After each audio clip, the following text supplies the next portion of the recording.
يعني احنا هنخليكم تستمتعوا لانه عملنا لكم زي الانتخابات. انا هقول حاجتين في الانتخابات ودي شريف تخش والحاجتين دي تصير بيناتنا هنا يا اخوان. في كيزان هنا والله. حاجتين في الانتخابات. ده قال واحد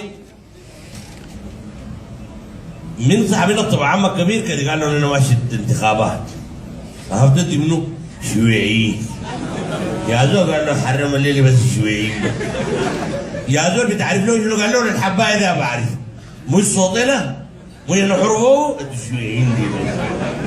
والله بس كده انتوا الشيوعيين. جاء هناك لما وصل الانتخابات قالوا للشيوعيين رمزوا شنو؟ قالوا لي الجري. دخل جوا وجماري. هات يد الجري قال له والله قدر ما كنت في الرسمات اللاتون دي. الجري ده لقيته. لقيت لي شجره قلت بيكون متسي وراء الديت دي.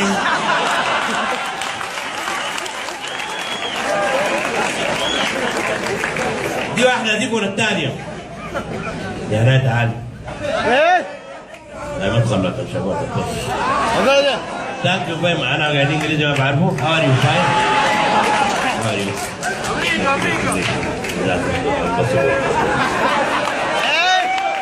ده قالوا يا اخوانا جونا في المؤتمر الوطني قالوا لي تدينا صوتك قال لهم بتدفعوا كم؟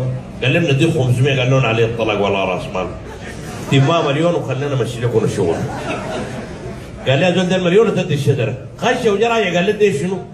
قال له اديت الفانوس. هذا انت ما نصيحه يدوك مليون يقول لك ادي الشجره تدي الفانوس. قال له والله المليون ده لخمني ما عرفت الشجره من الفانوس زاد راسي ضرب لكن ما اذكركم برجع بصلحها. جا راجع ناس المفاضيه هذول ماشي فين؟ قال له يا اخوانا والله المفروض ادي الشجره اديتك فانوس. قال لي صلحنا لك لكن تاني ما تكرر. شريف الجحيم مجرمين ها؟ الرقص جميل لكمل يلا رقص جميل